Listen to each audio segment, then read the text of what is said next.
पड़ती है, यानी दो शरीर की जरूरत पड़ती है। एक मादा एनोफिलीज मच्छर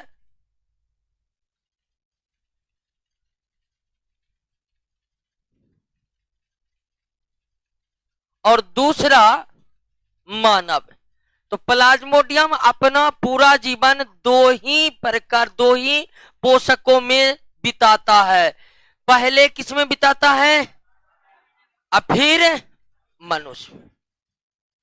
इन्हीं दो के कोशिकाओं पर आश्रित रहकर प्लाज्मोडियम अपने पूरे जीवन को बिताता है।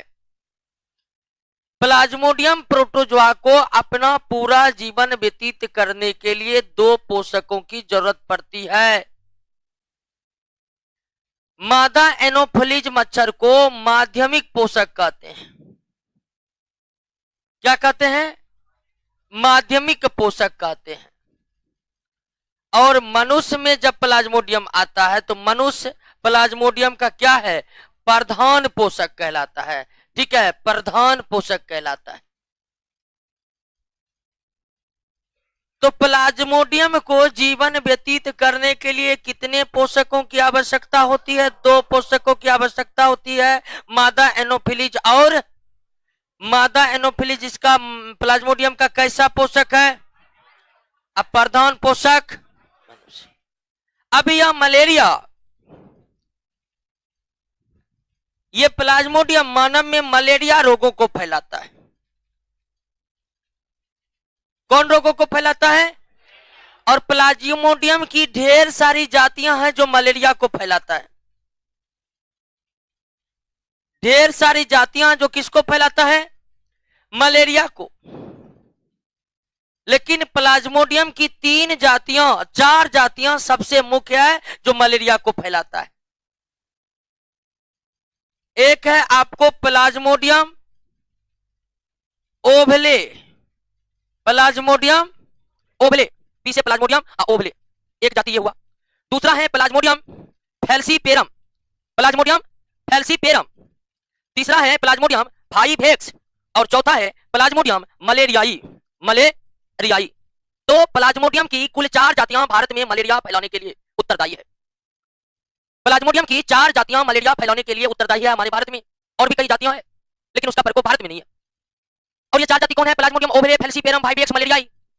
और अगर पूछ दे कि इन 4 प्लाज्मोडियम की जातियों में सबसे खतरनाक मलेरिया कौन फैलाते हैं, तो सबसे खतरनाक मलेरिया किस प्लाज्मोडियम के द्वारा होता है, बताइए, फैल्सीपेरम के द्वारा होता है। किसके द्वारा होता है, फैल्सीपेरम के द्वारा होता है। सबसे खतरनाक मलेरिया प्लाज्मोडियम की कौन सी जाति फैलाती है, फैल्सीपेरम। सबसे खतरनाक मलेरिया प्लाज्मोडियम की कौन सी जाति फैलाती है, फैल्सीपेरम। तो प्लाज्मोडियम मलेरिया फैलाता है, प्लाज्मोडियम मलेरिया फैलाता है मानव में। लेकिन यह प्लाज्मोडियम पहले किसके शरीर में घुसता है, मादा एनोफिलीज मच्छर में। और यह प्लाज्मोडियम मादा एनोफिलीज मच्छर के किस भाग में मौजूद रहते हैं, लार में। और प्लाज्मोडियम प्रोटोजोआ जो मादा एनोफिलीज मच्छर के लार में रहते हैं, इस अवस्था को एस्पेरोजोइट कहते हैं, एस्पेरोजोइट अवस्था। प्लाज्मोडियम प्रोटोजोआ की वह अवस्था जब वह मादा एनोफिलीज मच्छर के किस भाग में हो, लार में हो। मादा एनोफिलीज मच्छर के किस भाग में हो, लार में हो, उस अवस्था को क्या कहते हैं, एस्पेरोजोइट अवस्था कहते हैं। दोस्तों किस कौन सी अवस्था कहते हैं, एस्पेरोजोइट अवस्था। अब मादा एनोफिलीज मच्छर जैसे ही मनुष्य को काटता है तो सीधे यह मनुष्य के रक्त में पहुंच जाता है। किसमें पहुंच जाता है, रक्त वाली अवस्था को क्या कहते हैं, मेरोजोइट। क्या कहते हैं, मेरोजोइट अवस्था। प्लाज्मोडियम जब मानव रक्त में आ गया है तब इस अवस्था को क्या कहते हैं, मेरोजोइट कहते हैं। और यह प्लाज्मोडियम मानव के रक्त में पहुंचकर रक्त के आरबीसी कोशिकाओं के हीमोग्लोबिन को नष्ट करने लगता है, आरबीसी कोशिकाओं को क्षतिग्रस्त कर देता है, जिससे आरबीसी कोशिकाएं मरने लगती हैं। यानी कि मलेरिया का सबसे प्रभाव यह पड़ता है कि यह हमारे रक्त कोशिकाओं को मारने लगता है। और आरबीसी ज्यादा की संख्या में मरने के कारण शरीर में जो पिलहा नामक अंग होता है उसका आकार सामान्य से क्या हो जाता है, बड़ा हो जाता है। क्योंकि मृत आरबीसी कोशिकाओं का निपटान हमारे शरीर के अंदर पिलहा नामक के अंगों में होता है। और जब भारी मात्रा में पिलहा नामक अंगों में यह आ जाता है, भारी मात्रा में आरबीसी कोशिकाएं जब मरने लगते हैं प्लाज्मोडियम के कारण, तब ढेर सारे मृत आरबीसी पिलहा में पहुंचता है, इसलिए उसका आकार क्या होता है, बढ़ जाता है। तो मलेरिया प्लाज्मोडियम के द्वारा फैलता है। सबसे खतरनाक मलेरिया प्लाज्मोडियम फैल्सीपेरम के द्वारा फैलता है। और मलेरिया में दोस्तों हमारे शरीर के ब्लड प्रभावित होते हैं, ब्लड के आरबीसी कोशिकाएं मृत होने लगते हैं। और जब दोस्तों मलेरिया किसी को होता है ना, तो मलेरिया की पहचान निम्नतर मतलब मलेरिया की आसानी से पहचान सकते हैं। मलेरिया की अवस्था को आप देखिएगा, अगर किसी व्यक्ति को क्या हो गया है, अगर किसी व्यक्ति को मलेरिया हो गया है तो मलेरिया वाले व्यक्ति का शरीर 3 स्टेप से गुजरता है। सबसे पहले रोगी को क्या लगेगा, एकदम जोरदार ठंड लगेगा। बहुत तेज ठंड, मौसम कोई भी हो, जेठ का दोपहर क्यों ना हो, मलेरिया के रोगी को सबसे पहले उसे जोरदार क्या लगता है, ठंड, काफी तेज ठंड लगता है, और कुछ देर तक उनको ठंड लगता है। उसके बाद दूसरा जो स्टेप है उसे क्या लगता है, गर्मी। तीसरा जो स्टेप है, गर्मी लगने के बाद क्या निकलने लगता है, पसीना। अब फिर 24 घंटे बाद या 72 घंटे बाद यही प्रक्रिया पुनः दोहराई जाने लगती है। जब एक रोगी का शरीर प्रत्येक 24 घंटे या 72 या 48 घंटे के बाद एकदम क्रमिक रूप से इस अवस्था से गुजर रहा है, तो निश्चित ही उस व्यक्ति को क्या हो गया है, मलेरिया हो गया है।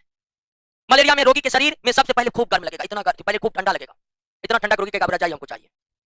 अब फिर कुछ देर के बाद गर्मी लगेगा, जो रजाई मांगा उसको फेंक देगा। अब फिर निकलेगा पसीना, तब बिल्कुल ठीक हो जाएगा, बुखार ठीक हो जाता है, तब कहेगा बाहर टहलने का मन कर रहा है। ये 3 स्टेप। अब फिर 24 घंटे के बाद यही स्टेप। तो इस तरह से मलेरिया में रोगी का शरीर कितने स्टेप से गुजरता है, 3 स्टेप से हम इस तरह से मलेरिया की पहचान आसानी से कर सकते हैं। हाँ, क्या, हाँ, नहीं हो गया, बुखार टाइफाइड में भी होता है, ठीक है।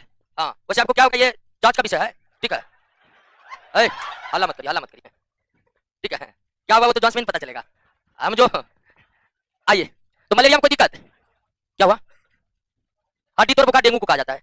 क्लियर है दोस्तों, मलेरिया समझ गए ना। और इसका भी कोई ज्यादा दवाई नहीं है, ज्यादा दवाई नहीं है। एक दवाई क्विनाइन है जो सिनकोना के छाल से बनता है। एक भारतीय राष्ट्रीय national drug research institute Lucknow में स्थित है, वहां भी एक पौधे से, आर्टेमिसिया के पौधे से आर्टिथर नामक दवाई को निकाला गया। एक अब एलोपैथिक, यानी बहुत दिनों तक इसका कोई एलोपैथिक दवाई नहीं था, आयुर्वेदिक से ही काम चलाए जा सकते थे। और आयुर्वेदिक दवा में सबसे ज्यादा प्रभावी सिनकोना था, यानी मलेरिया का शुरुआती इलाज केवल आयुर्वेदिक के भरोसे था, वो था सिनकोना के छाल से प्राप्त होने वाला क्विनाइन नामक दवाई।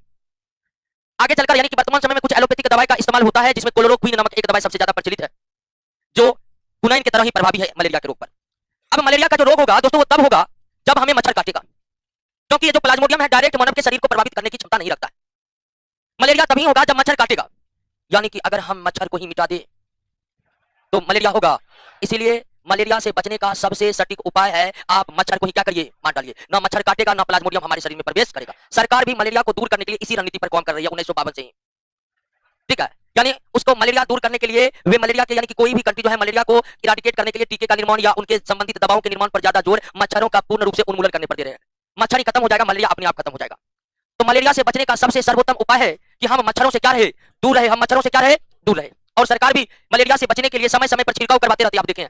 तो मच्छर से बचना है, मलेरिया से बचना है। क्लियर है, बात समझ गए कि नहीं समझ गए, कोई दिक्कत नहीं ना। तो प्लाज्मोडियम कैसा प्रोटोजोआ है, इनको पूरा जीवन जीने के लिए कितने पोषकों की आवश्यकता होती है, 2 पोषकों की आवश्यकता होती है। मादा एनोफिलिस कैसा पोषक है, माध्यमिक पोषक है। मनुष्य कैसा पोषक है, प्रधान पोषक है। भारत में प्लाज्मोडियम की कुल कितनी जातियां मलेरिया फैला रही है, 4 जातियां मलेरिया फैला रही है। और इन 4 जातियों में जो सबसे खतरनाक मलेरिया फैलाते हैं वे कौन होते हैं, फैलसीपेरम होते हैं, सबसे खतरनाक मलेरिया।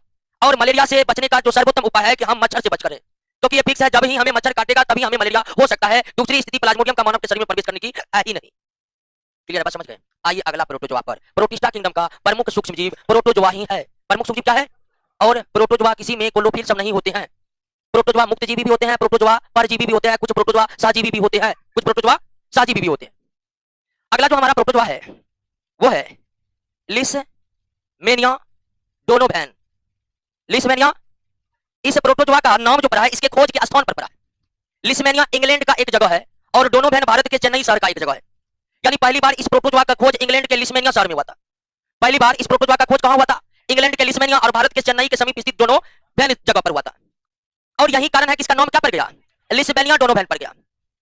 लिसमेनिया डोनोवैन जो है यह मानव के शरीर में सैंड फ्लाई के जरिए, किसके जरिए, बालू मक्खी, यानी कि सैंड फ्लाई, इस बालू मक्खी के द्वारा ये कहां प्रवेश करते हैं, मनुष्य में। अब मनुष्य में कौन सा रोग उत्पन्न करते हैं, काला जार रोग उत्पन्न करते हैं। इसे ब्लैक फीवर डिजीज भी कहते हैं। क्या कहते हैं, ब्लैक फीवर डिजीज भी कहते हैं।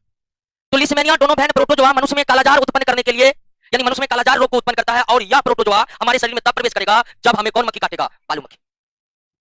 और बालू मक्खी यानी कि सैंड फ्लाई की प्रकृति यह होती है कि ये ऐसे घरों में छुपकर रहते हैं, यह मक्खी जिस घर में प्रायः अंधेरा रहता है और जिसके नीचे वाला भाग मिट्टी का बना होता है। अगर बालू मक्खी जो है दोस्तों, यह ऐसे घरों में रहना पसंद करती है जिस घर में पर्याप्त रोशनी ना पहुंच रही हो, या रोशनी ना पहुंच रही हो, तथा जिस घर के निचले फर्श जो है वो मिट्टी का बना हो। फर्श किसका बना हो, मिट्टी का बना हो। और घर की जो ये 2 स्थिति हम आपको बताएं, प्रायः ऐसी स्थिति गरीब लोगों के घर में ही होती है। तो कालाजार बीमारी जो होता है वास्तव में ये गरीबी से जुड़ा बीमारी है, ठीक है। कालाजार रोग किससे जुड़ा हुआ बीमारी है, अक्सर जो लोग गरीब होते हैं उनके पास रहने के लिए जो घर होते हैं उसके निचले भाग मिट्टी यानी फर्श मिट्टियों के बने होते हैं, लाइट की प्रॉपर व्यवस्था नहीं होती है, और ऐसे ही घरों में छिपकर बालू मक्खी रहते हैं और काटते हैं, मानव में रोग फैलाते हैं। अगर हमने घर फर्श के बना लिए हैं, अब देखिए कि कालाजार रोग का प्रकोप शहरों में न के बराबर होते हैं, क्योंकि यहाँ पर बालू मक्खी के रहने का जो अनुकूलित जगह है वो शहरों में सब बहुत कम होगा। इसके विपरीत गांव में, आदिवासी क्षेत्रों में ऐसे जगह ज्यादा आसानी से मिल जाते हैं, वहीं पर बालू मक्खी रहते हैं, वहीं पर कालाजार फैलाते हैं। तो यानी कि कालाजार रोग जो है गरीबी से जुड़ा रोग है, यानी कि निश्चित ही विकसित देश जो है कालाजार मुक्त देश है, क्योंकि वहां पर ऐसी स्थिति बहुत कम आती। और आपको जानकर हैरानी होगी कि विश्व में जितने भी कालाजार रोग होते हैं उनका 70% केवल भारत में होते हैं। अब भारत में सबसे ज्यादा कालाजार रोग बिहार में ही होते हैं। सबसे ज्यादा कालाजार के रोगी कहां एड्रेस किए जाते हैं? बिहार में। विश्व में सबसे ज्यादा भारत, ऐसा कि 30% में पूरा वर्ल्ड है, 70% कालाजार के मामले एक साल में केवल कहां से आते हैं? भारत से आते हैं। तो दोस्तों इसका भी शानदार और ब्लैक फीवर वैसे इलाज जो है इसका उपलब्ध है, समुचित इलाज इसका हो सकता है, लेकिन सौ समय करवाया जाए तब, नहीं तो यह बीमारी भी अंत में मानव के नर्वस सिस्टम को जब प्रभावित कर देती है तब इसे ठीक किया जाना क्या है? मुश्किल है। तो दो ही बात याद रखना है, लिस्बेनिया डोनोवेनी प्रोटोजोआ कौन से रोग को फैलाते हैं? कालाजार रोग को फैलाते हैं। कालाजार रोग मानव के शरीर में किसके काटने से प्रवेश करता है? बालू मक्खी से प्रवेश करता है। हाँ, जानवर में जानवर है इसीलिए होता है, और क्या है कि